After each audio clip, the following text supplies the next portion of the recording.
Bugün bizim evin en sevimli yemeği olan Özbək plovunu hazırlayırdım ve istedim ki sizinlə də bölüşüm. Bizim uşaqlar bu yemeği çok sevirlər. Ona göre paylaşıram. Bəlkə bizim uşaqlar kimi sizinkilər də çox yemək seçicidirsə, bəlkə bu yemeği sevərlər. İlk önce kərə yağında soğanı biraz öldürürəm. Daha sonra kökü əlavə edirəm. O da biraz öləndən sonra üzerine önceden bişirdiyim ətləri əlavə edirəm. Əti də qaynadarkən içine mütləq bir baş soğan atıram ki, dadlı olsun. Və ən sonda düyünü əlavə edirik.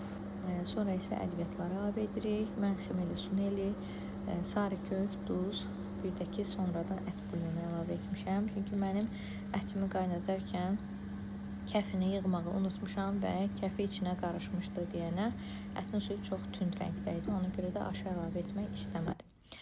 Və sonda bir baş sarımsağı da bu şəkildə kəsib ortasına qoyuruq. Üzərinə suyunu əlavə edib ağzı qapalı şəkildə vamxodda bişiririk. Tez-tez yoxlayıram. Qapağa su yığılanda suyu boşaldıb yenidən qapağını örtürəm. Belə qızlar çox asandır, çox tez bişir və uşaqların, həmçinin də böyüklərin çox sevəcəyi bir yeməkdir. Mütləq siz də hazırlayın.